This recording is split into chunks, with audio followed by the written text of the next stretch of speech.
Assalamualaikum, teman-teman semua.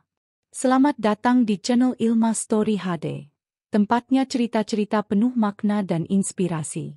Sebelum kita mulai ceritanya, jangan lupa ya, klik tombol like dan subscribe sekarang juga, agar kamu nggak ketinggalan kisah-kisah menarik selanjutnya. Semoga yang like dan subscribe selalu diberi kesehatan, dimudahkan rezekinya, dan hidupnya penuh berkah. Amin. Dan yuk, absen dulu di kolom komentar. Tulis kamu nonton dari daerah mana. Biar kita tahu, Ilma Story HD ditonton dari seluruh penjuru Indonesia, bahkan dunia. Kalau sudah siap, ini dia kisahnya. Langit pagi itu tampak cerah di atas kota besar yang tak pernah benar-benar tidur. Gedung-gedung menjulang tinggi seolah ingin menyentuh awan, dan suara kendaraan bermotor bersahut-sahutan di sepanjang jalan. Kota metropolitan ini tak pernah kehabisan kesibukan, apalagi persaingan. Di tengah hiruk-pikuk dan kemewahan yang seolah hanya milik segelintir orang, berdiri sebuah bangunan sederhana di sudut jalan sempit yang nyaris tak dilirik orang. Bangunan itu adalah panti asuhan kasih ibu. Rumah bagi anak-anak yang tak lagi memiliki orang tua atau keluarga yang mampu mengasuh mereka. Di panti itulah seorang anak bernama Ilham tinggal. Usianya baru menginjak 12 tahun. Namun wajah dan sikapnya memancarkan ketenangan yang biasanya hanya dimiliki orang dewasa. Rambutnya yang hitam agak ikal selalu tampak rapi meski pakaiannya sering sudah pudar warnanya. Setiap pagi, Ilham bangun lebih awal dari anak-anak lain. Ia membantu Bu Rina, pengurus panti, menyiapkan sarapan, menyapu halaman, dan merapikan tempat tidur anak-anak yang masih terlelap. "Ilham, kamu itu masih anak-anak, istirahat saja dulu," kata Bu Rina suatu pagi sambil tersenyum, melihat Ilham sibuk mengepel lantai ruang makan. Namun Ilham hanya tersenyum kecil. "Enggak apa-apa, Bu. Ilham senang bantuin. Lagian nanti kalau sudah siang, adik-adik pasti butuh mainan atau belajar. Biar enggak kelamaan beberesnya." Tak banyak anak seusia Ilham yang memiliki kesadaran dan tanggung jawab sebesar itu. Ia tidak hanya menjadi teladan bagi anak-anak yang lebih kecil, tetapi juga penyejuk hati bagi para pengurus panti yang kadang merasa kewalahan mengurus lebih dari 20 anak dalam kondisi serba terbatas. Meski hidup pas-pasan, Ilham tak pernah mengeluh. Ia selalu berusaha ceria, ramah, dan rendah hati. Namun ada satu hal yang menonjol darinya, sesuatu yang bahkan membuat para pengurus panti sering tertegun: kecerdasan Ilham yang luar biasa. Saat anak-anak lain bermain atau tertidur siang, Ilham lebih sering menghabiskan waktunya membaca. Buku-buku sumbangan yang sudah usang pun ia lahap habis. Ia juga sering menyimak berita ekonomi dan bisnis di televisi tua panti yang kadang gambarnya bersemut, hanya agar ia tahu apa yang sedang terjadi di dunia luar. Suatu hari, ketika harga beras naik drastis, Bu Rina mengeluh sambil mencatat belanja mingguan di dapur. Harga beras naik lagi. Baru 2 minggu lalu naik, sekarang naik lagi. Ini bagaimana bisa cukup buat sebulan, gumamnya cemas. Ilham yang duduk di dekat jendela dengan buku catatan kecilnya, menoleh dan berkata pelan, "Kemarin saya lihat di koran bekas, Bu. Harga beras kemungkinan masih akan naik 2 minggu ke depan. Soalnya pasokan dari Jawa Tengah terganggu karena banjir." Bu Rina terkejut. "Kamu tahu dari mana, Ham?" "Saya gabungkan info dari berita TV semalam, terus saya cocokkan dengan laporan pasokan pangan yang kemarin saya lihat di bagian ekonomi koran. Jadi kalau kita beli beras sekarang, masih bisa dapat harga lebih murah," jawabnya dengan santai, seolah sedang menjelaskan cara membuat teh. Sejak saat itu, Bu Rina dan pengurus lainnya mulai memperhatikan betapa tajamnya analisis Ilham terhadap hal-hal yang bahkan orang dewasa pun tak mudah memahaminya. Ia bisa membaca pola, memperkirakan pergerakan harga, dan memahami konsep ekonomi dasar hanya dari potongan informasi dan buku-buku bekas yang sudah tak lengkap. Namun, bagi Ilham, Semua itu bukan tentang kecerdasan. Ia hanya merasa penasaran dan ingin tahu lebih dalam tentang bagaimana dunia bekerja. Ia tak ingin menjadi beban bagi siapapun. Ia ingin membantu, meski hanya dengan hal kecil. Ilham mau jadi apa nanti kalau besar? Tanya Pak Slamet, penjaga malam panti, suatu malam sambil menyeruput kopi panas. Ilham tersenyum. Saya ingin jadi orang yang bisa menyelesaikan masalah. Mungkin ahli ekonomi. Atau penasihat yang bisa bantu perusahaan supaya tidak bangkrut. Atau orang yang bisa bantu orang lain supaya nggak kekurangan. Pak Slamet tertawa. Wah, cita-cita besar tuh. Tapi saya yakin kamu bisa, Ham. Kamu ini anak pintar dan rajin.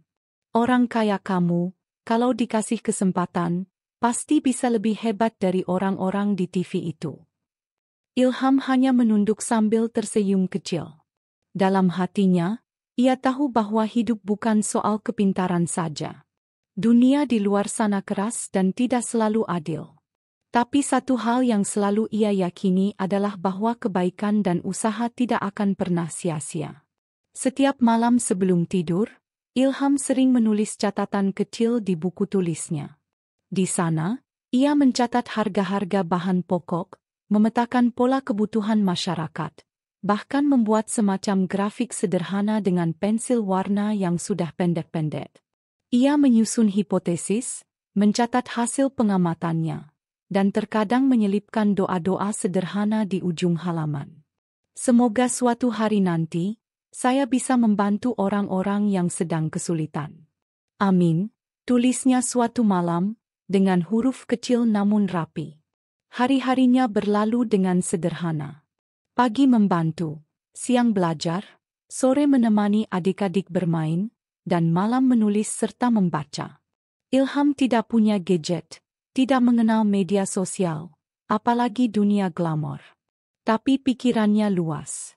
Dan hatinya lebih luas lagi. Pada suatu sore yang mendung, panti kedatangan tamu. Seorang pemuda berusia sekitar 22 tahun datang dengan pakaian rapi dan membawa beberapa kotak sumbangan. Ia bernama Ardi, seorang mahasiswa magang di sebuah perusahaan besar. Saat membagikan sumbangan, ia melihat buku catatan Ilham yang terbuka di meja kecil ruang belajar. Awalnya Ardi hanya ingin membantu menata barang, namun matanya tertarik pada grafik-grafik di buku tersebut. Ia membaca lebih teliti dan terperanjat. Di sana ada perhitungan ekonomi mikro dan makro sederhana, skema rantai distribusi, dan bahkan analisa tren inflasi. Ini, siapa yang buat? Tanya Ardi pada Burina sambil menunjuk buku catatan itu. Itu catatan Ilham. Anak itu memang luar biasa. Sering nulis-nulis hal-hal aneh yang saya sendiri kadang nggak paham. Jawab Burina sambil tersenyum bangga. Ardi lalu meminta izin berbicara langsung dengan Ilham. Mereka berbincang di beranda panti selama hampir 1 jam. Ardi terkesima bukan hanya karena kecerdasan Ilham, tapi karena kerendahan hati dan caranya berpikir yang begitu jernih dan tak biasa. Keesokan harinya, Ardi kembali ke kantornya. Ia membawa serta salinan catatan-catatan Ilham dan menunjukkannya kepada mentornya, seorang manajer riset dan strategi perusahaan raksasa bernama PT Nusantara Investama. Awalnya sang manajer tertawa. Masa anak panti bisa mikirin ekonomi negara? Namun setelah membacanya, ekspresinya berubah. Ia membaca ulang, lalu mulai berdiskusi panjang dengan Ardi. Catatan Ilham memang masih mentah, namun sangat logis dan orisinal. Ada sudut pandang baru di sana, sesuatu yang tak biasa ditemukan bahkan di laporan analis profesional. Beberapa hari kemudian, surat resmi dari perusahaan itu dikirimkan ke panti asuhan Kasih Ibu. Isinya adalah undangan khusus untuk Ilham agar menghadiri seminar ekonomi dan bisnis nasional yang akan diadakan di Ballroom Hotel berbintang. Sebuah ajakan untuk ikut hadir, hanya sebagai penonton, namun dengan tiket VIP dan nama terdaftar secara resmi sebagai tamu kehormatan. Ilham sempat mengira surat itu salah alamat. Tapi Bu Rina dan semua pengurus panti meyakinkannya bahwa ini bukan mimpi. Ilham, ini mungkin awal dari langkah besarmu, ujar Bu Rina sambil menahan haru. Ilham menatap surat itu lama.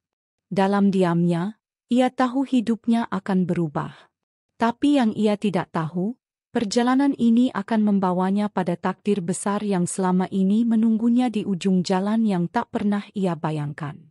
Pagi itu, udara terasa berbeda di panti asuhan Kasih Ibu. Ada semangat baru yang menyelimuti suasana.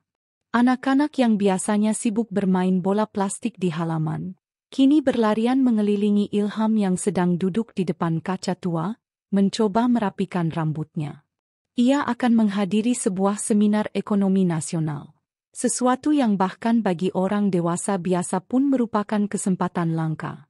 Apalagi bagi anak berusia 12 tahun dari panti kecil yang nyaris tak dikenal siapa-siapa. Baju yang dikenakannya adalah jas sumbangan dari seorang donatur lama. Ukurannya kebesaran, tapi Bu Rina menjahitkan bagian lengan dan kerah agar terlihat pas. Sepatunya pun hasil pinjaman dari anak yatim remaja di panti sebelah. Walau demikian, penampilan Ilham pagi itu tetap memancarkan wibawa. Ada cahaya kepercayaan diri yang muncul bukan dari kemewahan pakaian, tapi dari dalam dirinya sendiri.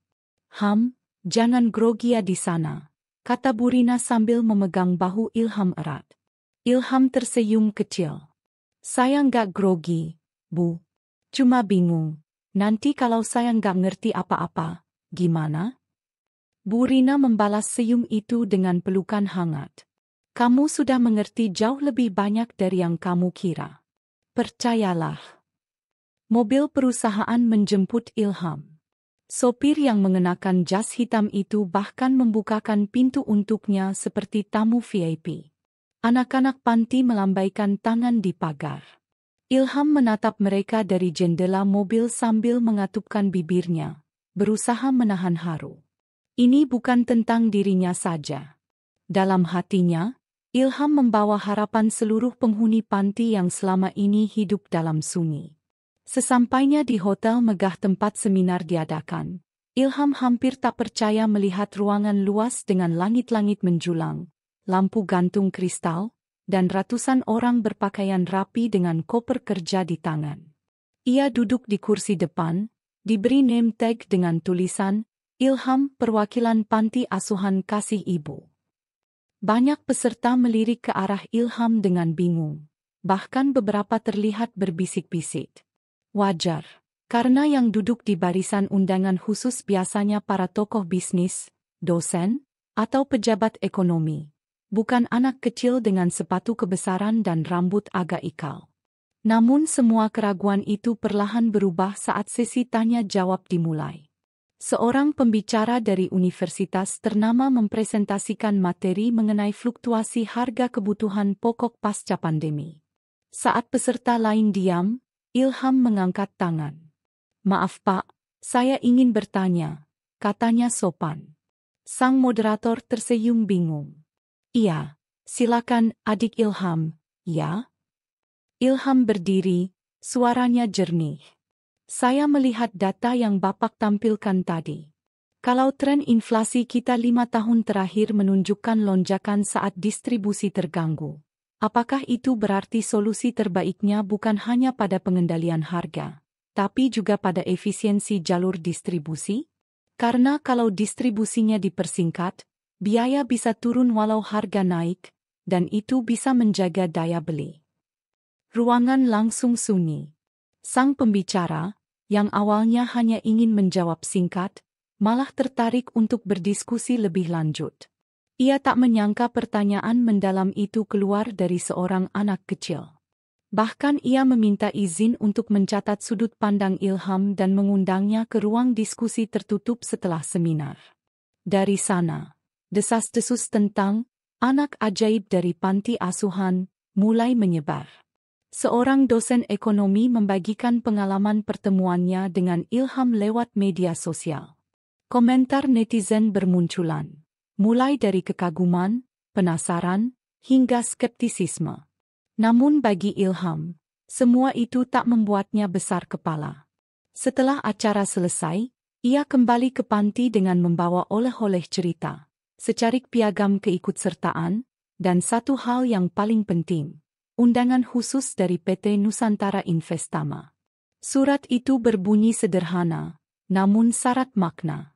Kepada YTH Ilham, kami mengundang Anda untuk berkunjung ke kantor pusat PT Nusantara Investama sebagai tamu kehormatan, untuk berbagi pandangan dan berdiskusi mengenai analisis pasar yang Anda sampaikan dalam catatan-catatan pribadi Anda. Salam hormat, Direktur Riset dan Strategi. Bu Rina menangis saat membaca surat itu. Pak Slamet, yang biasanya santai, bahkan tak bisa menutupi kebanggaannya. Mereka semua tahu bahwa ini bukan sekadar kunjungan. Ini adalah pintu yang terbuka lebar untuk masa depan Ilham. Beberapa hari kemudian, di malam yang tenang, Ilham duduk sendirian di aula kecil panti. Ia membuka catatan usangnya. Di halaman belakang, ia menulis sesuatu. Aku tidak ingin jadi terkenal. Aku hanya ingin membantu dunia memahami bahwa solusi besar kadang datang dari orang kecil, dari tempat kecil, dari hidup yang kecil. Dan tidak ada anak yang terlalu kecil untuk bermimpi besar. Hari itu langit Jakarta tampak sedikit kelabu. Mendung menggantung di atas gedung-gedung tinggi yang memantulkan bayangan kelam kejalanan di bawahnya. Namun, bagi Ilham, hari itu justru terasa sangat cerah. Ia berdiri di depan pagar besi hitam berornamen modern milik sebuah gedung megah, kantor pusat PT Nusantara Investama. Sebuah perusahaan raksasa yang bergerak di bidang investasi strategis, dengan ribuan karyawan dan puluhan anak perusahaan, tempat para ekonom hebat dan pengambil keputusan penting negeri ini berkantor setiap harinya. Dan hari itu, Ilham, anak yatim dari panti kecil, menjadi tamu kehormatan mereka. Ia datang diantar oleh Ardi, mahasiswa magang yang pertama kali menemukan catatan-catatan Ilham. Dalam perjalanan menuju lobi, Ilham beberapa kali menunduk, merasa tidak percaya dengan apa yang ia lihat. Lantai marmer mengilap, dinding kaca setinggi langit-langit, dan staf-staf berpakaian rapi yang berlalu lalang dengan penuh wibawa. Tenang aja, Ham. Kamu memang pantas ada di sini, kata Ardi menepuk bahu Ilham sambil tersenyum.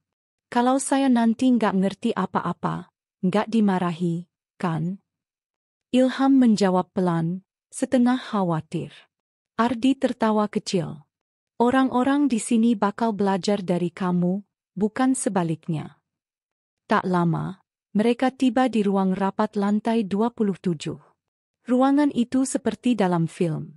Meja besar berbentuk oval, kursi kulit hitam yang mewah, papan digital yang memenuhi satu sisi dinding, dan jendela-jendela besar yang menampilkan pemandangan kota dari ketinggian. Ilham diminta duduk di salah satu kursi tengah. Belasan orang sudah berada di ruangan itu. Beberapa direksi, manajer, dan analis senior. Mereka semua menatap Ilham dengan tatapan bercampur penasaran dan skeptis. Wajar saja. Bocah kecil berbaju rapi tapi masih terlihat canggung itu bukan sosok yang biasanya hadir dalam rapat penting perusahaan sebesar ini. Baik, sebelum kita mulai sesi analisis pasar triwulan, saya ingin memperkenalkan tamu spesial kita hari ini. Anak ini bernama Ilham. Mungkin kalian pernah mendengar tentangnya. Anak yatim dari panti asuhan yang catatan-catatan analisanya sempat viral beberapa hari lalu, ujar Pak Dimas, Direktur Riset dan Strategi. Beberapa orang mengangguk pelan. Salah satu kepala divisi tampak berbisik ke rekannya, seolah masih tak yakin bahwa seorang anak kecil bisa jadi topik utama dalam rapat serius ini. Ilham hanya duduk diam, menatap meja, menunggu apa yang akan terjadi. Kami ingin mendengar pandangan Ilham mengenai isu yang sedang kita hadapi minggu ini, lanjut Pak Dimas sambil membuka proyektor. Seperti kalian tahu, kita sedang mengalami kejatuhan nilai saham di sektor distribusi pangan. Masalahnya kompleks, inflasi tinggi, gangguan logistik, dan perilaku konsumen yang tak terduga. Pak Dimas lalu menoleh ke Ilham. Silakan, Ham. Tidak perlu gugup. Anggap ini diskusi biasa. Ilham menghela napas dalam. Ia bangkit dari kursinya, melangkah ke papan tulis digital yang menyala terang. Tangannya kecil, tapi saat menyentuh layar dan mulai menulis, seluruh ruangan sunyi. Ia menggambar kurva sederhana, membuat bagan 3 arah, dan menulis angka-angka dengan cepat namun akurat. Permasalahan utama perusahaan ini, katanya pelan namun jelas, bukan hanya karena biaya distribusi naik, tapi juga karena prediksi permintaan yang dibuat terlalu optimis. Kalau saya lihat data 2 tahun terakhir, permintaan cenderung turun tiap kuartal ketiga. Tapi proyeksi perusahaan malah naik. Ini kesenjangan yang berbahaya. Seorang analis senior mengangkat alis. Dari mana kamu tahu soal kuartal ketiga? Kamu bisa akses data kami? Ilham menjawab sambil tetap menulis. Saya gabungkan data laporan keuangan publik, tren konsumsi dari situs berita, dan angka impor dari statistik BPS. Lalu saya sandingkan dengan perilaku belanja masyarakat dari platform online. Semuanya terbuka, Pak. Tinggal dikumpulkan saja. Beberapa manajer mulai saling melirik. Anak ini bukan hanya cerdas, tapi memahami pola ekonomi dengan cara yang berbeda. Bukan dari buku teori semata, tapi dari pengamatan kehidupan nyata. Pasar, harga cabai, perilaku ibu-ibu di warung, berita lokal yang jarang diperhatikan. Ilham melanjutkan, solusinya mungkin bukan di PHK besar-besaran atau memangkas anggaran iklan. Tapi justru dengan memperpendek jalur distribusi, memanfaatkan gudang terdekat, dan menggunakan sistem prapemesanan yang lebih akurat. Biaya bisa ditekan, dan prediksi jadi lebih presisi. Rapat yang awalnya formal berubah menjadi ruang belajar. Para petinggi mulai bertanya, mencatat, dan bahkan berdiskusi satu sama lain berdasarkan poin-poin yang diangkat Ilham. Selama hampir 2 jam, anak itu mengubah suasana ruang rapat dari pesimis menjadi penuh semangat. Di luar ruangan, beberapa staf yang mendengar cerita ini mulai berdatangan, berdiri di dekat pintu, mencoba mengintip siapa sebenarnya bocah kecil yang membuat para direktur lupa waktu. Saat sesi selesai, Pak Dimas berdiri dan memberi tepuk tangan pertama. Saudara-saudara, saya kira kita hari ini belajar sesuatu yang sangat berharga. Dunia bisnis bukan hanya milik mereka yang berjas mahal dan bergelar panjang. Terkadang, solusi besar datang dari suara kecil yang selama ini kita abaikan.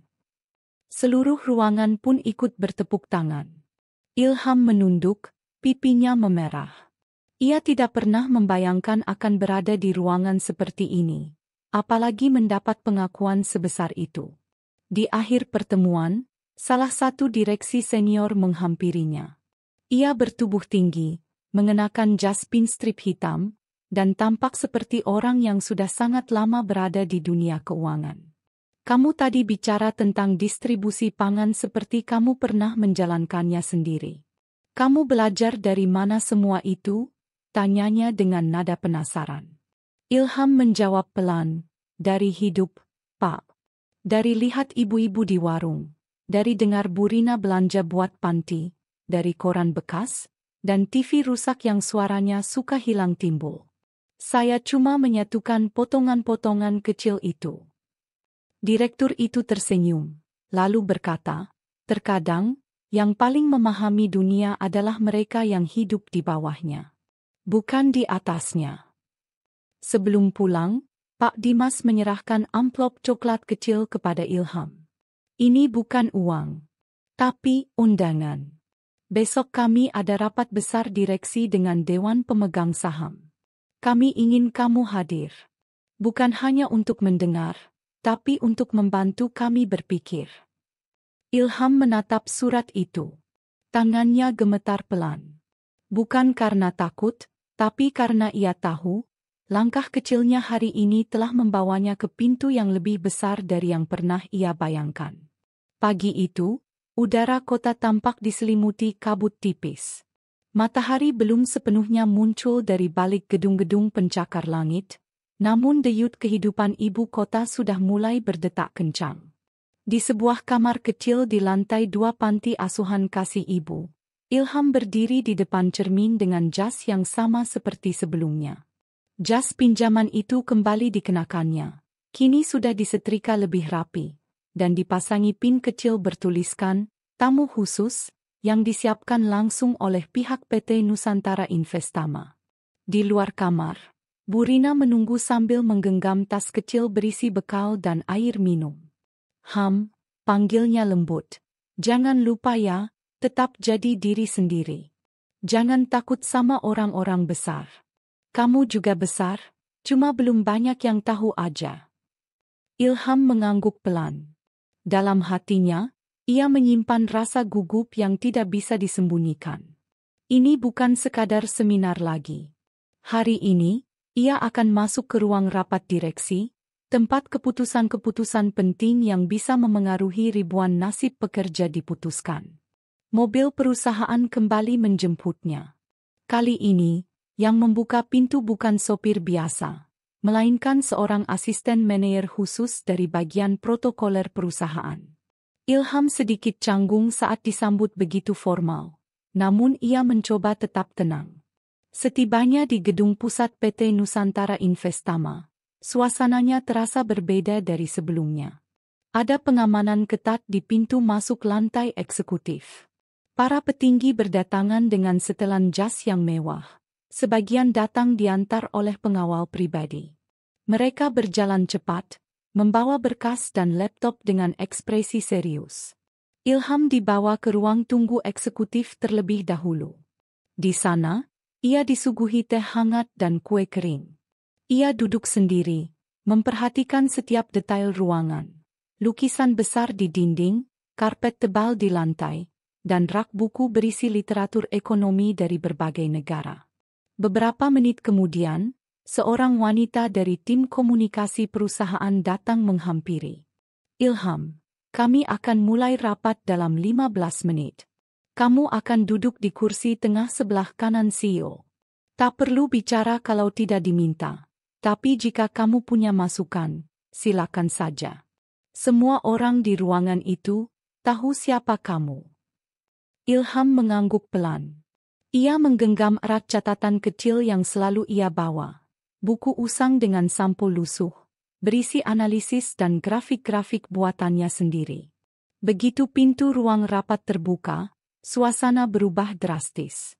Ruangan itu sangat besar, dikelilingi panel kayu mahal dan jendela kaca yang memamerkan pemandangan langit kota. Di ujung meja panjang berbentuk persegi panjang, duduk seorang pria paruh baya dengan rambut beruban rapi dan mata tajam. Ia adalah Tuan Edward, CEO PT Nusantara Investama, seorang tokoh bisnis senior yang dikenal tegas dan perfeksionis. Ilham berjalan perlahan, dan semua mata tertuju padanya. Beberapa direktur tampak terkejut melihat seorang anak kecil memasuki ruangan. Ada yang memicingkan mata, ada pula yang saling bertukar pandang seolah mempertanyakan keputusan manajemen membawa anak seusia itu ke ruang diskusi tertinggi perusahaan. Namun Tuan Edward hanya tersenyum tenang. "Selamat pagi, Ilham," sapanya hangat. "Silakan duduk di sini. Kami sudah menantimu." Ilham duduk di kursi besar berlapis kulit, di antara para petinggi dengan dasi dan jam tangan mahal. Kakinya tak mencapai lantai, tapi pikirannya menjulang tinggi. Rapat pun dimulai. Tuan Edward membuka pembahasan tentang ancaman keruntuhan salah satu anak perusahaan distribusi, yang selama 3 bulan terakhir merugi akibat gagal merespons perubahan pasar. Tim analis memaparkan berbagai data, laporan kerugian, hingga strategi penghematan. Beberapa direktur menyarankan pemutusan hubungan kerja massal untuk mengurangi beban biaya. Yang lain mengusulkan penutupan cabang-cabang tertentu. Ilham mendengarkan semuanya dengan seksama. Ia membuka catatannya, melihat grafik-grafik sederhana yang pernah ia buat tentang rantai distribusi dan pola konsumsi masyarakat bawah. Maaf, ucap Ilham tiba-tiba, memecah suasana serius. Boleh saya bicara? Beberapa direktur langsung menoleh. Salah satu dari mereka, pria bertubuh besar dengan kacamata tebal, bergumam pelan, apa anak ini mengerti situasi seperti ini? Namun Tuan Edward mengangkat tangannya, menyilakan Ilham melanjutkan. Saya perhatikan, kata Ilham, menunjuk pada layar data proyeksi, masalah utama bukan cuma biaya, tapi sistem distribusinya terlalu rumit. Dari pabrik ke gudang besar, lalu ke gudang cabang, ke distributor lokal, baru ke toko. Itu 4 titik. Kalau satu saja tersendat, semuanya kena. Ia menggambar jalur distribusi alternatif di layar pintar. Hanya 3 titik, dengan mengoptimalkan gudang pinggiran kota dan armada langsung dari pabrik ke toko mitra. Kalau gudang cabang yang rugi itu dipakai sebagai hub langsung, bukan sekadar tempat transit, biayanya bisa ditekan. Pengiriman jadi lebih cepat, dan biaya penyimpanan menurun. Seisi ruangan terdiam. Direktur operasional, yang awalnya meragukan, perlahan mengangguk. Sistem seperti ini memang sempat kami diskusikan dulu, tapi kami anggap terlalu berisiko. Tuan Edward menyela, mungkin kita tidak melihatnya dengan cukup sederhana. Anak ini malah menunjukkan versi paling praktisnya. Diskusi berlanjut. Ilham beberapa kali diminta menjelaskan, dan tiap kali ia berbicara, semakin banyak yang mengangguk. Bukan karena Ilham menguasai teori rumit, tetapi karena ia memahami akar persoalan dari sudut pandang rakyat biasa. Sesuatu yang sering terlupakan dalam menara gading perusahaan besar. Setelah hampir 2 jam, Tuan Edward menutup laptopnya dan berkata tegas. Mulai minggu depan, kita uji jalur distribusi versi Ilham di 2 wilayah operasional. Jika berhasil, kita terapkan nasional.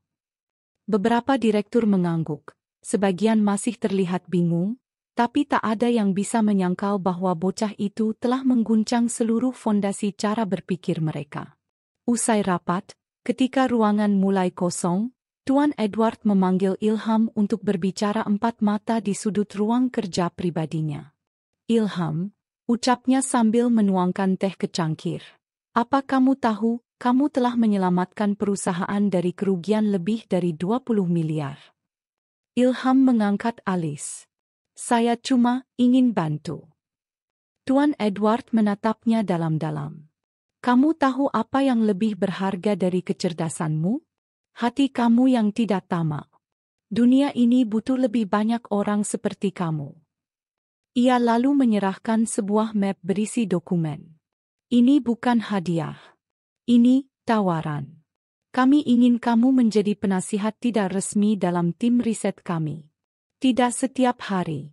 Kamu tetap bisa tinggal di panti, belajar, dan bermain. Tapi setiap kali kami butuh sudut pandangmu, kami akan memintanya. Dan kami akan memberimu beasiswa penuh sampai kuliah, serta honor bulanan. Ilham membuka map itu dengan tangan gemetar. Untuk pertama kalinya dalam hidupnya, dunia yang dulu terasa sangat jauh kini mendekat, membuka pintu dengan tulus. Ia menatap Tuan Edward dan berkata dengan suara pelan. Saya terima, asalkan saya tetap bisa bantu panti. Saya nggak mau pergi dari mereka. Tuan Edward mengangguk, lalu berdiri dan memeluk bahu Ilham. Kamu bukan hanya anak jenius. Kamu anak yang besar hati. Di luar gedung, langit mulai cerah. Ilham melangkah keluar dengan senyum kecil dan mata berbinar. Hari itu, ia tidak hanya duduk di kursi para petinggi, tapi juga mulai duduk di hati orang-orang yang percaya bahwa keajaiban bisa datang dari mana saja. Pagi yang cerah menyambut kawasan elit pusat keuangan kota. Di antara kesibukan para profesional berseragam rapi, berkas-berkas tebal, dan suara langkah kaki tergesa, ada satu sosok kecil yang tidak biasa, Ilham, bocah 12 tahun dari panti asuhan, berjalan menyusuri lorong utama PT Nusantara Investama dengan tenang sambil menenteng buku catatan kumalnya. Sudah seminggu sejak pertemuan pertamanya di ruang rapat direksi. Dan sejak hari itu, wajah dan namanya mulai dibicarakan banyak orang. Beberapa menyebutnya bocah ajaib. Sebagian lain menjulukinya konsultan kecil. Tapi Ilham tak terlalu peduli dengan semua itu. Yang ia tahu, ia punya kesempatan untuk membantu dan belajar lebih banyak. Dan itu sudah membuat hatinya cukup bahagia. Hari itu, Ilham diminta datang kembali. Kali ini untuk menemani tim riset utama dalam sebuah sesi brainstorming darurat. Pagi-pagi, Tuan Edward langsung menelepon pihak panti dan meminta izin kepada Bu Rina agar Ilham bisa hadir lebih lama dari biasanya. Ada masalah besar yang sedang dihadapi perusahaan. Salah satu unit bisnis logistik internasional milik perusahaan mengalami kerugian mendadak karena lonjakan biaya pengiriman barang lintas negara.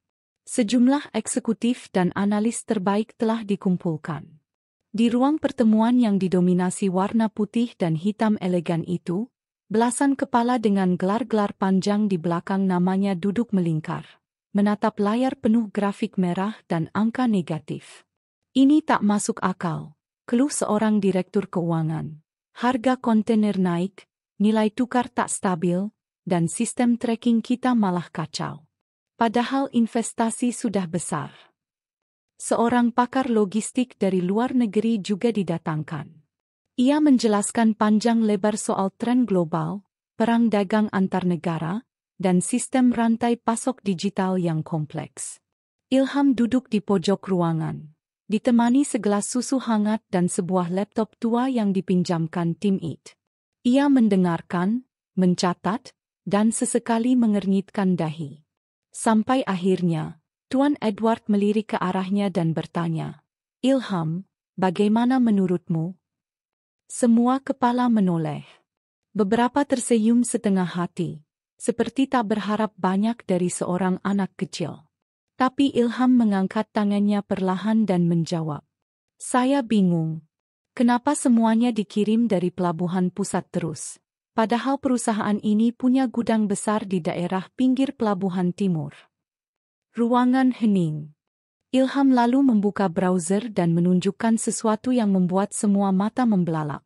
Sebuah jalur pengiriman alternatif menggunakan pelabuhan kecil yang selama ini kurang dimanfaatkan. Padahal biaya pengelolaannya lebih rendah dan lokasinya lebih dekat dengan gudang perusahaan sendiri. Kalau semua dikirim dari pelabuhan pusat, selain mahal, waktu tunggunya lebih lama. Tapi kalau dari pelabuhan timur ini, barang bisa langsung dikirim, bahkan kapal kecil bisa sewa mandiri. Saya lihat di situs pelabuhan, mereka lagi diskon tarif sewa sampai 2 bulan ke depan. Para eksekutif saling menatap. Salah satu dari mereka buru-buru membuka dokumen internal dan membandingkannya. "Benar," katanya, "tapi kenapa tidak pernah diajukan sebelumnya?" "Karena bukan jalur utama," jawab direktur operasional dengan wajah malu. "Kami anggap terlalu kecil dan kurang strategis. Kami pikir, sistem kami sudah optimal." Ilham melanjutkan, "Tapi justru karena semua pakai jalur besar, harganya naik. Kalau pakai jalur yang dianggap kecil, biaya bisa ditekan. Saya belajar itu dari main game simulasi pelabuhan di komputer panti." Ruangan kembali diam. Tuan Edward tertawa kecil sambil menepuk meja. "Lihat, bahkan ilmu dari game bisa menyelamatkan perusahaan besar. Yang kita butuhkan bukan hanya teori rumit, tapi keberanian untuk melihat dari sisi yang berbeda." Hari itu, semua strategi darurat yang dibuat para analis digeser. Rekomendasi Ilham diuji cobakan untuk 2 jalur pengiriman ekspor utama. Dalam waktu 2 minggu, perusahaan berhasil menghemat hampir 4 miliar rupiah dari efisiensi rute saja. Lebih dari itu, nama Ilham mulai dikenal luas di dalam dan luar perusahaan. Artikel-artikel bisnis mulai menulis tentang bocah konsultan yang menjawab soal-soal yang bahkan tak bisa dipecahkan para profesional senior. Namun semua pujian itu tidak mengubah Ilham. Ia tetap bangun pagi, Membantu Bu Rina menyapu halaman panti, mengajar adik-adik kelas membaca, dan bermain layang-layang di sore hari. Di suatu malam, saat Ilham sedang duduk di atap panti sambil memandang bintang, Bu Rina datang membawakan selimut. "Kamu tahu, Ham, banyak orang di luar sana yang ingin tahu siapa kamu sebenarnya." Ilham menoleh dan tersenyum. "Saya anak panti, Bu. Nggak ada yang istimewa." Bu Rina mengusap kepala Ilham dan menjawab pelan. "Kamu salah, Nak. Bukan siapa kamu, tapi bagaimana kamu membuat dunia berubah. Itulah yang istimewa." Dan malam itu, di bawah langit penuh bintang, Ilham pun menuliskan sebuah catatan di buku kecilnya. Kalau dunia terlalu rumit, kadang anak kecil bisa membantu menyederhanakannya. Pagi itu, langit kota Jakarta tampak teduh, seperti menyambut sesuatu yang besar akan terjadi. Ruang rapat utama PT Nusantara Investama kembali dipenuhi para petinggi perusahaan. Wajah-wajah serius memenuhi kursi-kursi panjang. Namun satu sosok kecil tampak mencolok. Ilham, anak yatim berusia 12 tahun dari panti asuhan, duduk di pojok ruangan dengan tenang sambil menatap laptop dan buku catatan tuanya. Tidak ada blazer, tidak ada dasi, hanya kemeja putih sederhana dan celana panjang kebesaran. Tapi sejak keberhasilannya memecahkan krisis logistik perusahaan 2 minggu lalu, semua orang di ruangan itu tahu, apa yang dikatakan anak itu tidak bisa diremehkan. Di hadapan para direksi dan kepala departemen, CEO Tuan Edward berdiri dan membuka pertemuan dengan suara tenang namun berwibawa. "Hari ini kita akan membahas restrukturisasi rencana bisnis 5 tahun ke depan. Dan ya, saya minta Ilham memimpin diskusi awal." Semua mata beralih ke Ilham.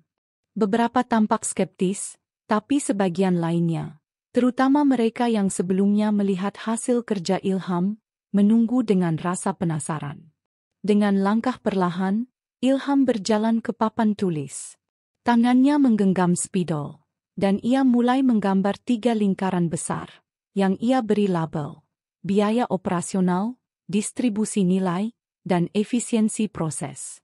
"Kalau kita terus jalan seperti sekarang," ucap Ilham sambil menunjuk grafik yang ia bawa, "pengeluaran tahunan kita akan meningkat 14% tahun depan hanya untuk menutup biaya manajemen yang tak produktif." Beberapa direktur tampak tersentak. "Dari mana angka itu?" tanya salah satu manajer senior. Ilham mengangkat laptopnya, menampilkan simulasi pengeluaran berdasarkan laporan keuangan kuartal terakhir.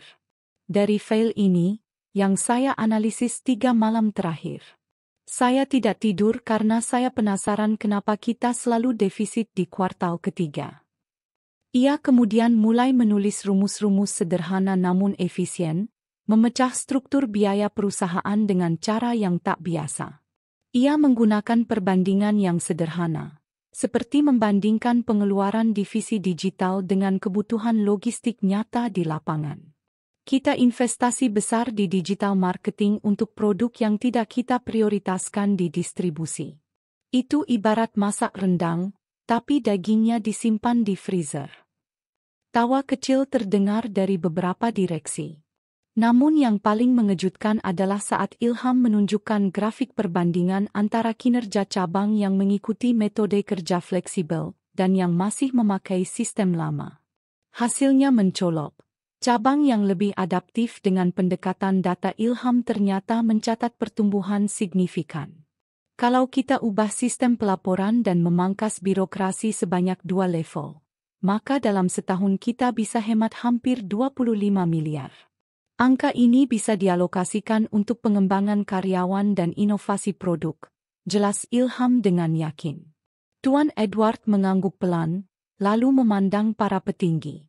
Kalau anak 12 tahun bisa melihat ini, mengapa kita tidak?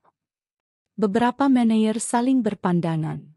Sebagian mulai mencatat, sebagian lain hanya menunduk, malu pada diri sendiri. Sementara itu, Ilham terus melanjutkan pemaparan, bukan dengan bahasa tinggi, tapi dengan ketulusan dan logika yang membumi. Ia bahkan menampilkan simulasi visual bagaimana sistem distribusi baru akan mempercepat rantai pasok. Sesi itu berlangsung selama hampir 2 jam.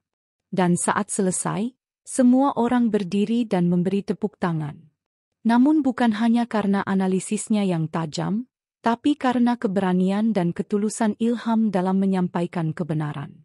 Tuan Edward menatap bocah itu dan berkata, "Saya pikir, sudah saatnya kita ubah arah. Ilham, apa kamu bersedia menjadi penasihat khusus saya dalam proyek transformasi perusahaan?" Ilham terdiam. Ia hanya anak yatim dari panti asuhan. Tapi hari itu, ia merasa seperti dunia benar-benar memberinya tempat untuk menyuarakan kebenaran. "Kalau memang saya bisa bantu, saya mau, Pak. Tapi, saya masih harus pulang sebelum jam 8 malam. Soalnya Bu Rina suka khawatir," jawab Ilham polos. Tawa hangat memenuhi ruangan. Tapi di balik senyum mereka, semua tahu, perusahaan baru saja berubah arah. Dan arah itu ditunjukkan oleh seorang anak kecil yang luar biasa. Namun, perubahan selalu membawa konsekuensi. Di balik semua pujian itu, ada yang mulai resah. Karena ide-ide segar yang membangun, kadang menjadi ancaman bagi mereka yang selama ini nyaman dalam sistem yang usang. Hari itu adalah awal dari revolusi, dan juga awal dari konflik tersembunyi yang perlahan mulai menyala. Sejak rapat besar itu, nama Ilham mulai bergema di setiap lorong kantor PT Nusantara Investama. Ruangan yang dulu hanya dihuni oleh para profesional berjas mahal kini sesekali didatangi seorang bocah berambut ikal, mengenakan sepatu kets dan membawa ransel robek. Namun siapapun yang melihatnya tak lagi memandang sebelah mata. Ia bukan sekadar anak panti yang sedang magang karena belas kasihan. Ilham adalah simbol perubahan. Di ruang kerja CEO, tempat biasanya hanya dimasuki oleh para manajer level atas, kini tersedia satu kursi kecil di sudut ruangan. Bukan untuk menunjukkan kekuasaan, tapi karena itulah permintaan Ilham. "Saya nggak enak duduk di depan, Pak. Saya lebih suka di belakang, sambil belajar diam-diam." Dan dari sudut kecil itulah, Ilham terus menyimak berbagai pertemuan, menyusun data, mencoret-coret grafik, dan memberi masukan kecil yang justru membawa dampak besar. Tidak butuh waktu lama hingga hasil kerja Ilham mulai terlihat nyata.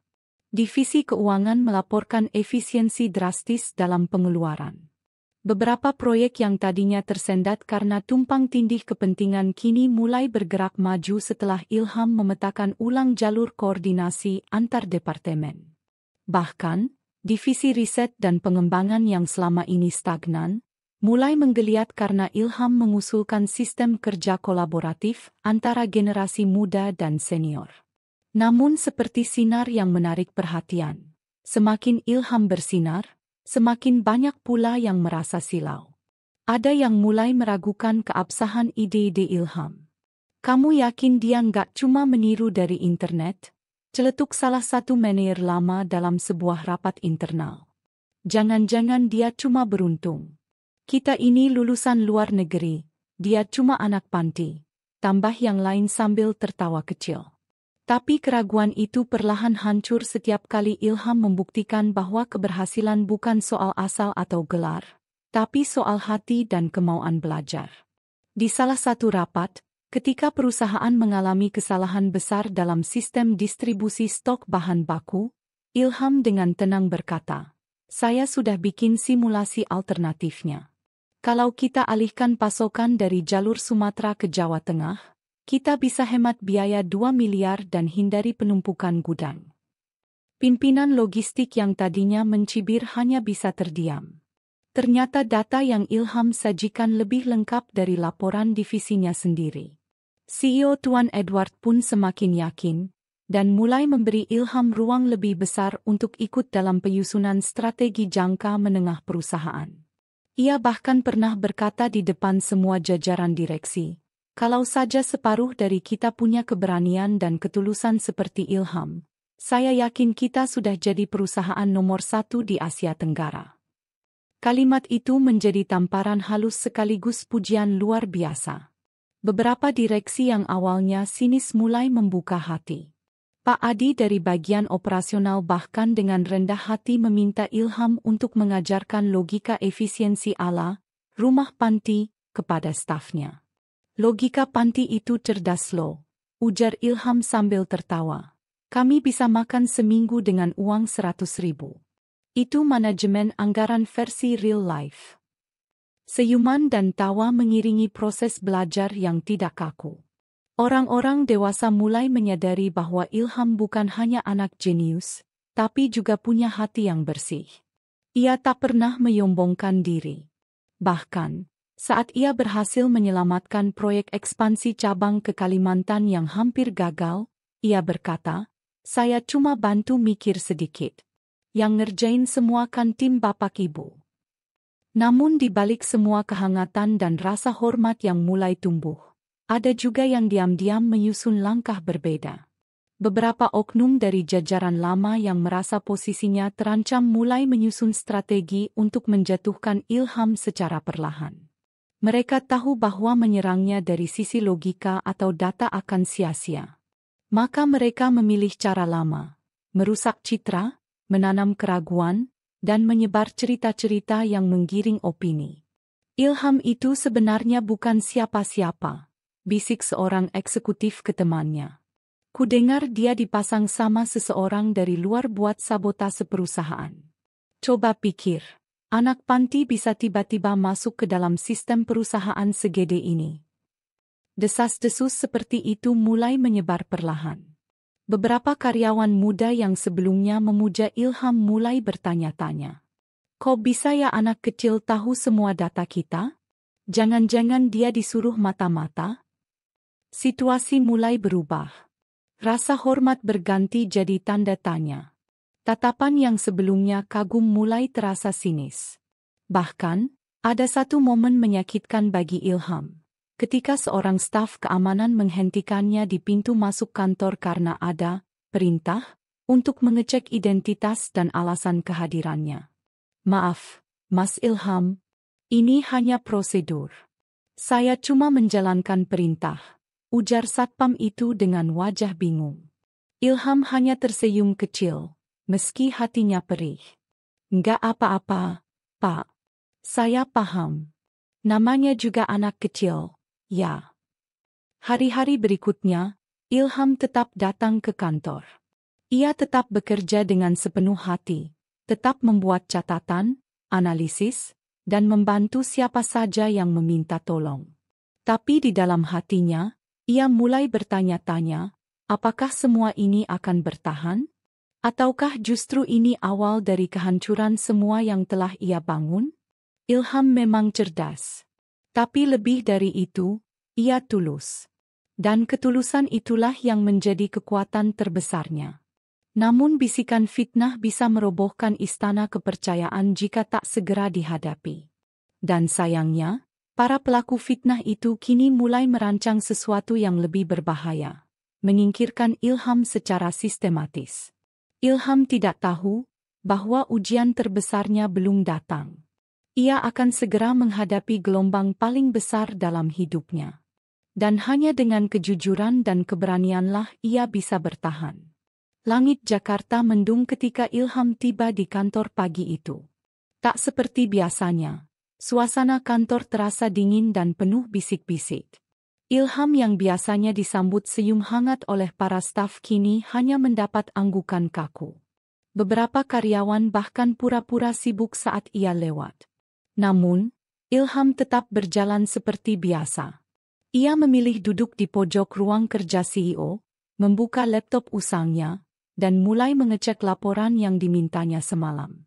Di luar ruangan itu, sesuatu tengah dirancang diam-diam. Adalah Pak Darto, direktur senior yang sudah bekerja selama lebih dari 2 dekade di perusahaan tersebut. Ia merasa karirnya mulai tergeser. Ia yang terbiasa menjadi sosok paling didengar dalam rapat, kini tak lagi sepopuler dulu. Dan sejak Ilham mulai dipercaya CEO untuk mengulas kebijakan dan memberikan masukan, posisi Darto terasa goyah. Ia tidak sendirian. Ada beberapa nama lain yang juga diam-diam merasakan hal sama. Posisi, pengaruh, dan bahkan proyek-proyek pribadinya terancam. Dia hanya bocah yatim dari panti. Kita sudah kerja bertahun-tahun di sini. Lalu semua orang malah tunduk pada analisis anak ingusan itu, bisik Darto kepada rekan setianya, Pak Guntur, kepala bagian pengadaan. Kalau kita biarkan ini berlarut, lama-lama kita semua akan disingkirkan. Guntur mengangguk pelan. Aku dengar CEO mau ajukan dia sebagai penasihat strategis resmi di Dewan Eksekutif. Itu gila. Mereka tahu, menjatuhkan Ilham secara terang-terangan akan sulit. Ia sudah punya simpati dari banyak staf dan bahkan beberapa investor muda yang mulai ikut memantau kiprahnya. Maka mereka memilih jalur yang lebih halus, fitnah dan manipulasi citra. Beberapa hari kemudian, beredar dokumen yang katanya menunjukkan bahwa Ilham memiliki akses ilegal ke database keuangan perusahaan. Entah siapa yang pertama kali menyebarkannya. Namun dokumen itu beredar cepat melalui email anonim kepada para manajer dan bahkan ke beberapa pemegang saham. Bersamaan dengan itu, muncul kabar bahwa Ilham adalah anak dari pesaing bisnis yang dulu pernah ditolak merger oleh perusahaan. Dia menyusup ke sini untuk menjatuhkan reputasi kita dari dalam, kata salah satu pesan anonim. Sementara itu, Ilham baru menyadari keganjilan saat ia diminta oleh kepala HRD untuk menemui komite etik internal. Ini hanya klarifikasi, Ilham. Ada laporan bahwa kamu menggunakan akses data yang seharusnya tidak kamu miliki, ujar mereka dengan nada netral namun tegas. Ilham terdiam. Ia tidak pernah menyalahgunakan akses apapun. Semua data yang ia gunakan diberikan langsung oleh para manajer saat diminta membantu. Saya tidak pernah masuk ke sistem tanpa izin, jawabnya jujur. Kalau ada data yang saya pakai, itu semua saya dapat dari rapat atau file yang dibagikan langsung. Namun suara kebenaran tak selalu langsung dipercaya. Terlebih jika lawannya adalah konspirasi para senior berpengaruh. Dalam beberapa hari saja, Ilham mulai dipanggil dari satu komite ke komite lain. Ia tidak lagi diizinkan masuk ke ruang rapat utama. Bahkan, laptopnya diminta untuk diperiksa sementara. Para pegawai yang dulu memujinya mulai menjauh. Mereka takut ikut terseret masalah. Puncaknya terjadi saat CEO Tuan Edward tengah berada di luar negeri dalam rangka pertemuan investor. Di saat itulah, Pak Darto dan kelompoknya bergerak cepat. Mereka menyusun notulen rapat internal darurat untuk membekukan seluruh aktivitas dan rekomendasi dari pihak eksternal yang belum diakui secara hukum perusahaan. Notulen itu dimaksudkan untuk satu orang, Ilham. Ilham resmi, dibekukan. Ia tidak lagi diperbolehkan ikut dalam aktivitas operasional. Hanya ada satu suara yang menentang keras dalam rapat itu, Pak Ridwan, kepala bagian inovasi, yang berkata dengan lantang, kalian semua tahu anak itu tidak bersalah. Tapi kalian takut. Takut karena kalian ketahuan tidak kompeten oleh seorang anak. Namun suara Pak Ridwan kalah jumlah. Dan fitnah tetap berjalan seperti yang direncanakan. Ilham hanya bisa duduk termenung di taman belakang kantor. Ia memegang secarik kertas, pemberitahuan bahwa semua aktivitasnya ditangguhkan hingga hasil investigasi selesai. Ia tidak menangis. Tidak marah. Ia hanya menggenggam erat kertas itu, lalu menatap langit yang mulai gelap. Ya Allah, saya salah apa? Bisiknya pelan. Namun, seperti embun yang tak pernah menyerah datang di pagi hari, Ilham tetap percaya bahwa kebenaran akan menang. Malam itu, ia pulang ke panti dengan langkah pelan.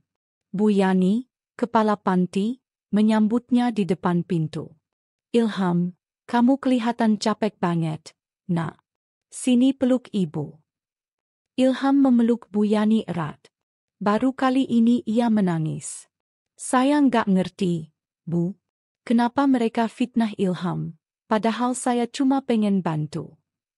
Bu Yani membelai kepalanya dengan lembut. Orang yang hatinya kotor, selalu takut pada cahaya. Tapi kamu jangan padam, nak.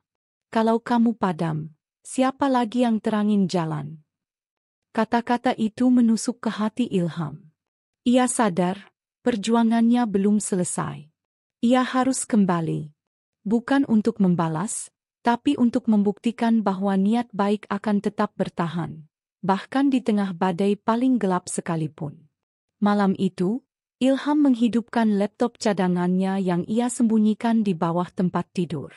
Ia mulai menuliskan semua kronologi keganjilan yang ia alami. Ia susun bukti-bukti. Ia cari rekam jejak fail yang pernah dikirim padanya secara legal.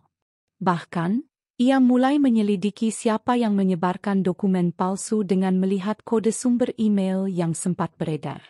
Ilham bukan hanya anak jenius dalam angka. Ia anak yang tak mudah dikalahkan oleh ketidakadilan. Pagi itu, Ilham sudah duduk di depan laptopnya sejak pukul 5 subuh. Matanya sembab, tapi tajam. Di layar tampak puluhan folder tersusun rapi. Isi semua bukti yang ia kumpulkan semalaman.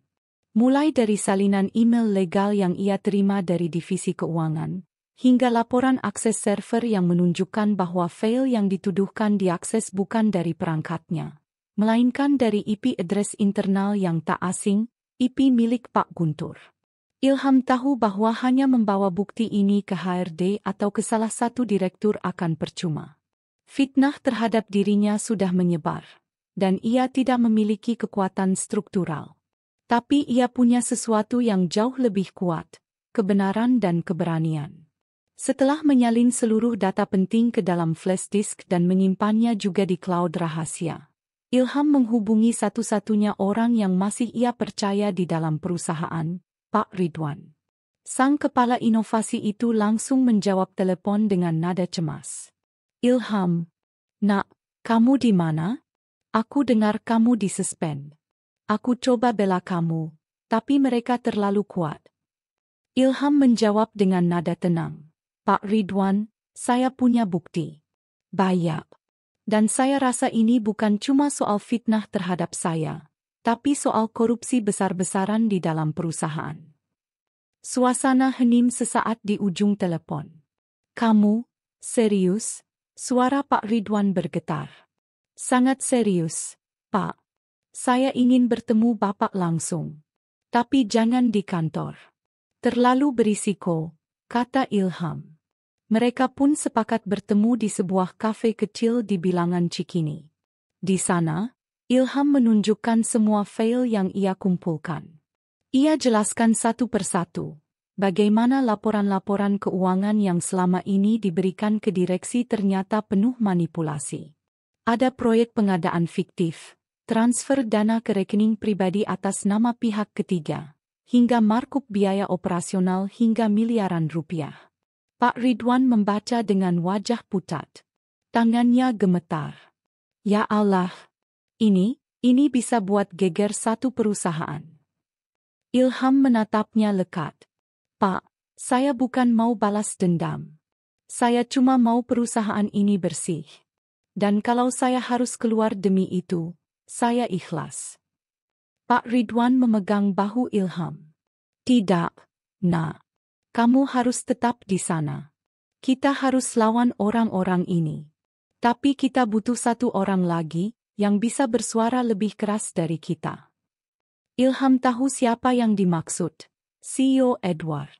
Masalahnya, CEO masih berada di luar negeri. Maka Pak Ridwan dan Ilham sepakat menghubungi tim legal internal perusahaan yang memiliki integritas. Mereka menyerahkan sebagian bukti sambil meminta agar data itu dibekukan secara hukum untuk mencegah dihapus. Tak berhenti di sana, Pak Ridwan juga menghubungi seorang jurnalis ekonomi dari media terpercaya, yang sebelumnya sempat mewawancarai Ilham dan menyimpan simpati terhadapnya. Sementara itu, di kantor pusat, suasana mulai bergeser. Pak Guntur dan Pak Darto mulai panik saat mendengar bahwa sebagian bukti penyimpangan mulai tersebar. Apalagi setelah pihak legal memanggil mereka secara resmi untuk klarifikasi. Mereka sadar bahwa rencana mereka tak lagi bisa dikendalikan. Dan yang paling mengguncang, CEO Edward pulang lebih cepat dari rencana semula.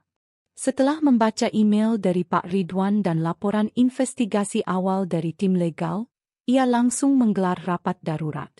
Namun kali ini, bukan para direktur senior yang diminta hadir, melainkan hanya 3 orang, Pak Ridwan, Kepala Bagian Legal, dan Ilham.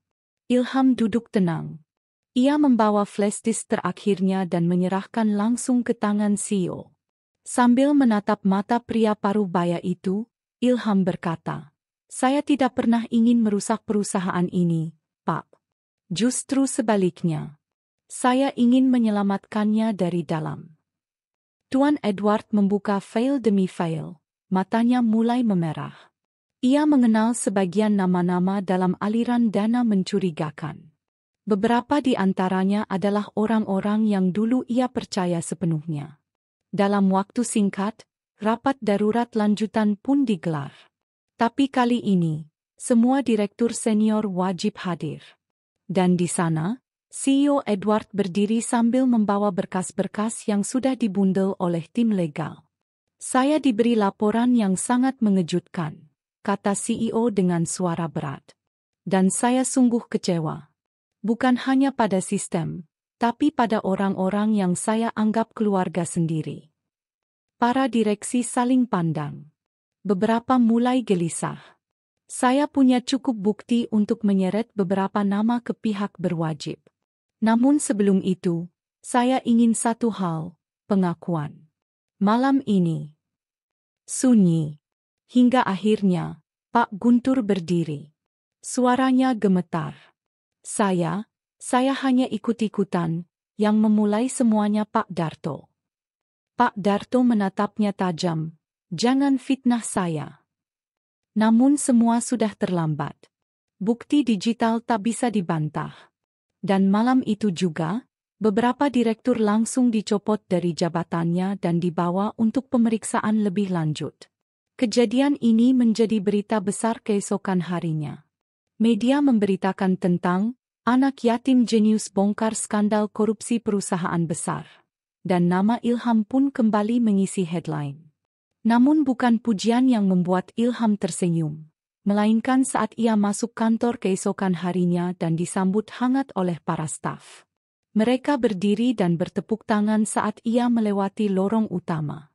Beberapa bahkan menitikkan air mata. "Saya percaya sama kamu dari awal," bisik Bu Ratna, resepsionis yang selalu memberi teh hangat untuk Ilham tiap pagi. Di ruang CEO, Tuan Edward berdiri dari kursinya dan berkata, "Ilham, kamu sudah menyelamatkan bukan hanya nama perusahaan ini, tapi juga nyawa banyak orang. Terima kasih." Ilham hanya mengangguk pelan. "Saya cuma melakukan apa yang seharusnya, Pak." Tapi kejutan belum selesai. Edward memandangi Ilham sejenak, lalu menghela napas panjang. "Dan sekarang, saya ingin tahu, siapa kamu sebenarnya?" Ruang kerja CEO Edward sore itu terasa berbeda. Senyap, namun penuh ketegangan. Mata Edward menatap Ilham lekat-lekat, seolah mencoba membaca rahasia yang tersimpan di balik wajah tenang bocah itu. Ia lalu berdiri perlahan, membuka laci meja kerjanya, dan mengeluarkan sebuah foto usang dalam bingkai kayu. "Ilham, saat aku lihat cara berpikirmu, keberanianmu, dan nilai-nilai yang kamu pegang teguh, rasanya seperti aku melihat seseorang yang sangat aku kenal dulu," ujarnya lirih. Ia menyodorkan foto itu. Ilham memandanginya dengan hati berdebar. Di foto itu tampak 3 orang. Seorang pria muda berbaju batik, seorang wanita anggun yang sedang menggendong bayi kecil, dan seorang pria tua yang duduk di kursi roda, tersenyum penuh wibawa. Ilham tertegun. Air matanya menetes pelan. Ia mengenali pria muda dalam foto itu. Itu ayah saya," bisiknya pelan. "Itu almarhum Pak Arya." CEO Edward mengangguk pelan. "Aku juga kenal baik dengan ayahmu. Kami dulu bersahabat, meski berbeda jalur.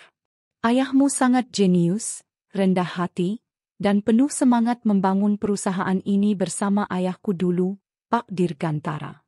Bahkan, sebagian besar konsep inti sistem perusahaan saat ini berasal dari ide-ide briliannya. Ilham hanya bisa menunduk, tubuhnya gemetar. Ia seperti dibawa kembali ke masa kecil yang nyaris terlupakan, saat masih bersama ayah dan ibunya, sebelum semuanya hilang dalam sekejap. Edward melanjutkan dengan suara berat. Tapi setelah ayahmu meninggal dalam kecelakaan, semua berubah. Aku yang waktu itu masih menjadi kepala divisi melihat sendiri bagaimana beberapa anggota dewan direksi lama mulai bermain licik. Mereka memalsukan dokumen warisan perusahaan, lalu meminggirkan keluargamu. Aku tak bisa berbuat apa-apa saat itu. Aku masih terlalu muda dan tak punya kuasa. Ilham menahan napas. Lalu, ibu saya? Wajah Edward mendadak murung. Ibumu sempat mencoba melawan. Tapi setelah mendapat ancaman, ia memilih kabur dan menyembunyikan identitas kalian. Sejak itu, aku kehilangan jejak. Hingga sekarang. Kepala Ilham tertunduk. Air matanya mengalir tanpa suara. Selama ini, ia hanya tahu bahwa ibunya meninggal karena sakit saat ia masih kecil dan ia tumbuh di panti asuhan. Ia tidak pernah tahu mengapa tak ada keluarga yang menjemput. Ternyata, semuanya ada hubungannya dengan pengkhianatan di masa lalu. Edward berdiri dan menghampiri Ilham. Nak, kamu adalah cucu dari Pak Dirgantara, pendiri utama perusahaan ini. Kamu adalah darah asli dari akar perusahaan ini. Dan sudah seharusnya kamu punya tempat yang layak di sini. Ilham terdiam. Ia tak menyangka bahwa hari yang dimulainya sebagai anak yatim fitnah, justru berakhir dengan pengungkapan kebenaran luar biasa ini. Tak lama setelah itu, Edward memanggil seluruh jajaran petinggi dan manajemen inti perusahaan. Ia berdiri di hadapan mereka dan memperkenalkan Ilham bukan lagi sebagai anak panti yang jenius, tapi sebagai pewaris sah darah pendiri perusahaan. Sontak, ruangan itu hening. Wajah-wajah yang sebelumnya meremehkan Ilham berubah jadi kaku. Beberapa yang dulu mencibirnya hanya bisa menunduk dalam malu. Bahkan beberapa direktur yang pernah ikut menjatuhkannya kini menyadari bahwa mereka telah menyakiti orang yang salah. Mulai hari ini, kata Edward tegas, Ilham akan menjadi penasihat strategis utama perusahaan. Bukan karena darahnya semata, tapi karena keberaniannya, ketulusannya, dan kontribusinya yang sudah terbukti menyelamatkan perusahaan ini. Tepuk tangan menggema. Bukan karena status pewaris, tapi karena kebesaran hati yang Ilham tunjukkan sejak awal. Banyak dari karyawan mulai menaruh respek lebih dalam pada anak muda itu. Bukan karena silsilahnya, tetapi karena karakter dan integritasnya. Namun di balik semuanya, Ilham tak lantas membusungkan dada. Malam itu ia kembali ke panti asuhan. Ia duduk di pelataran depan bangunan tua itu, menatap langit malam sambil mengusap batu nisan kecil di halaman belakang, nisan sederhana milik ibunya. Bu, akhirnya, aku tahu semuanya, bisiknya sambil tersenyum haru. Dan aku janji, aku akan gunakan semuanya bukan untuk balas dendam, tapi untuk menebar cahaya. Cahaya yang pernah ibu dan ayah tanamkan dulu. Dalam hatinya, Ilham sadar bahwa kisahnya baru saja dimulai. Ia bukan lagi sekadar anak yatim penuh luka. Ia adalah harapan yang akan membawa perubahan besar. Bukan hanya untuk perusahaan, tapi untuk semua anak-anak yang pernah merasa tak dianggap. Dan untuk pertama kalinya dalam hidupnya, Ilham tidak lagi merasa sendirian. Mentari pagi menyinari gedung tinggi tempat Ilham kini melangkah dengan penuh percaya diri. Tak ada lagi keraguan di matanya, tak ada lagi tatapan minder dari para karyawan. Semua orang menyapanya dengan hormat. Dari petugas kebersihan hingga kepala divisi, mereka kini memandang Ilham bukan hanya sebagai penasihat muda perusahaan, tetapi juga simbol perubahan dan harapan baru. Setelah identitas aslinya terungkap, CEO Edward langsung menggelar restrukturisasi besar-besaran. Beberapa dewan direksi yang terbukti terlibat dalam korupsi dan manipulasi segera dicopot, dan posisi mereka diisi oleh orang-orang muda yang kompeten dan berintegritas. Namun keputusan paling mengejutkan datang ketika Edward menyerahkan tongkat estafet restrukturisasi perusahaan kepada Ilham. Ilham, kata Edward di hadapan rapat luar biasa para pemegang saham, aku telah menyaksikan sendiri bagaimana anak ini menyelamatkan perusahaan dari ambang kehancuran.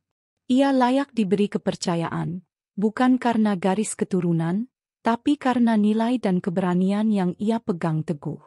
Hari ini, aku mengangkat Ilham sebagai penasihat utama strategis perusahaan dan kepala inovasi untuk masa depan kita.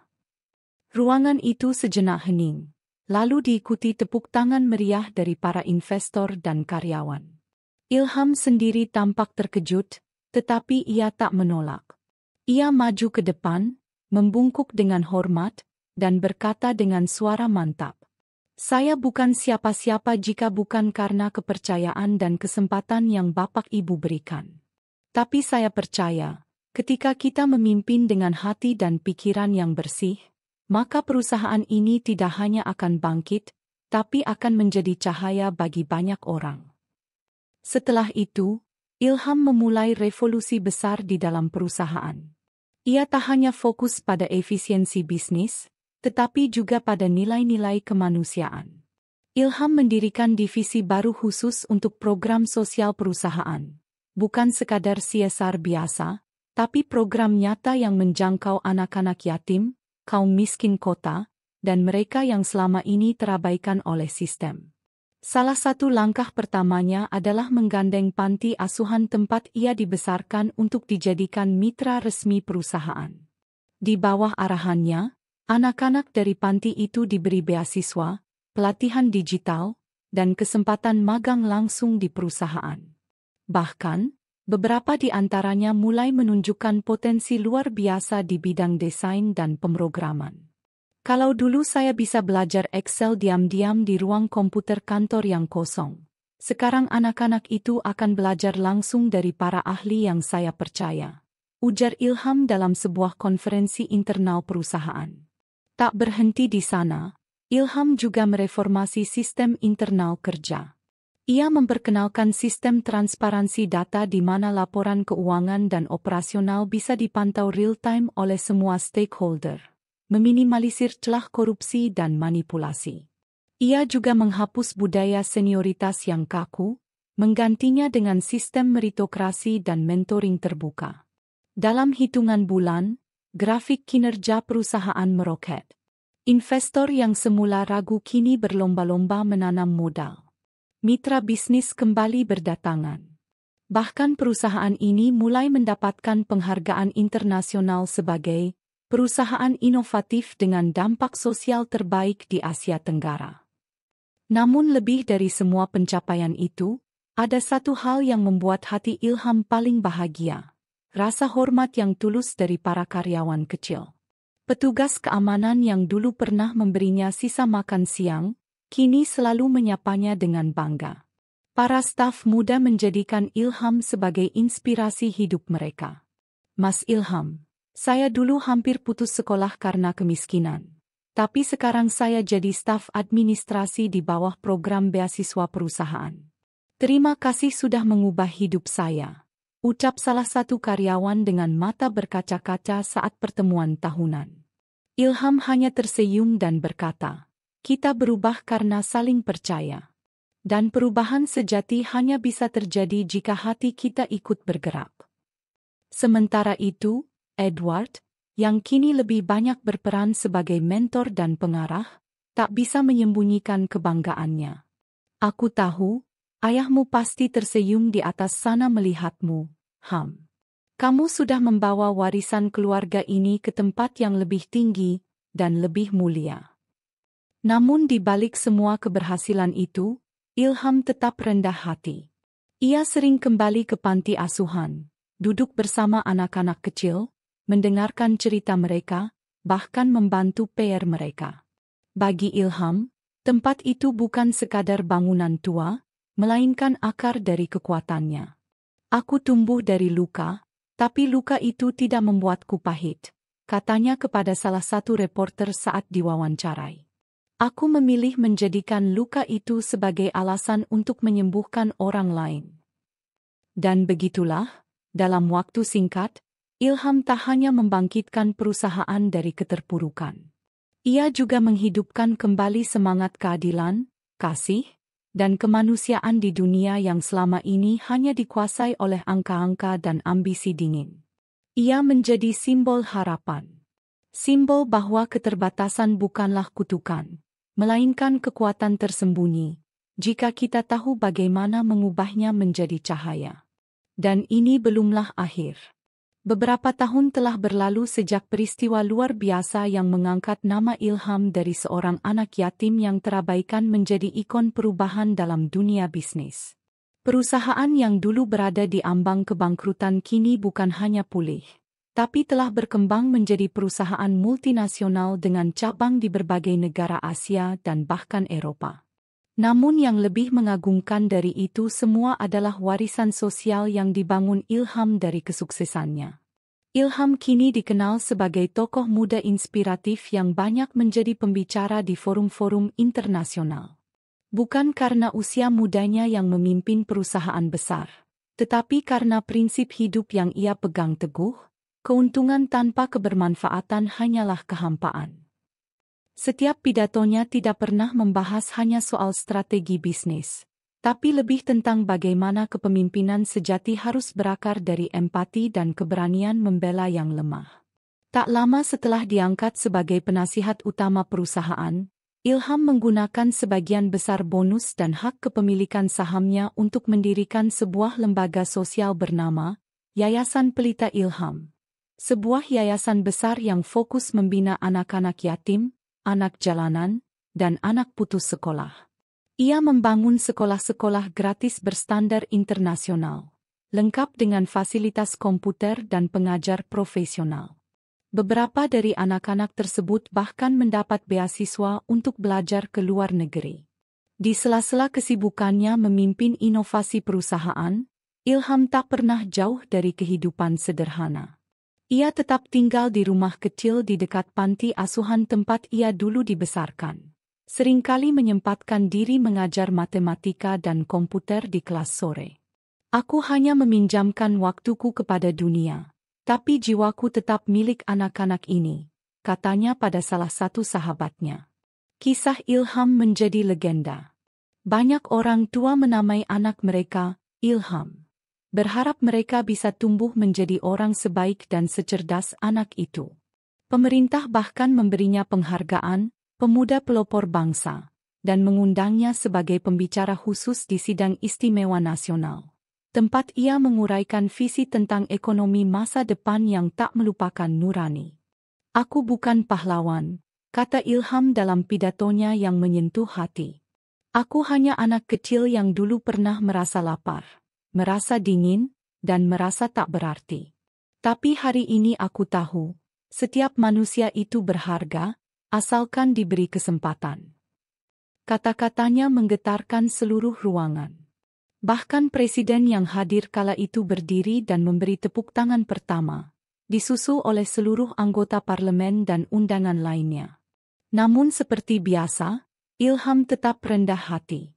Ia kembali ke rutinitasnya tanpa hingar-bingar media. Ia tetap menolak jabatan politik dan penawaran menjadi komisaris di perusahaan-perusahaan besar lain.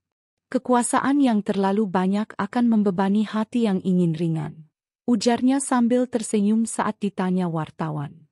Pada ulang tahunnya yang ke-25, perusahaan menyelenggarakan perayaan sederhana namun penuh makna.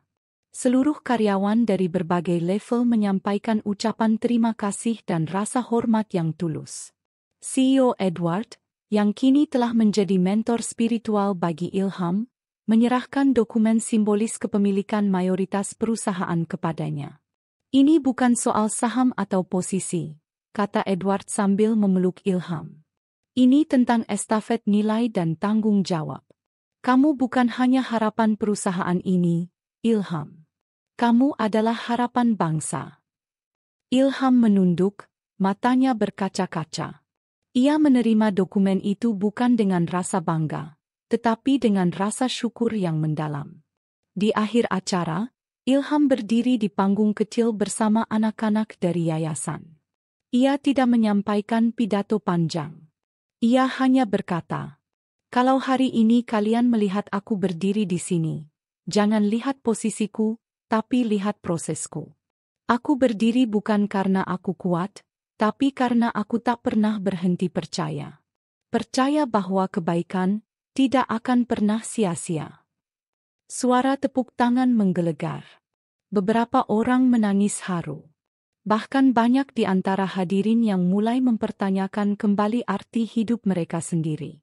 Kisah Ilham bukan hanya kisah tentang bisnis atau keberhasilan, melainkan kisah tentang pengampunan, perjuangan, dan arti menjadi manusia yang benar-benar hidup. Malam itu, langit Jakarta terasa lebih terang. Dan di hati banyak orang, satu nama tertanam kuat sebagai lambang cahaya. Ilham, anak yatim yang dulu dianggap tak berarti, kini menjadi cahaya harapan bangsa.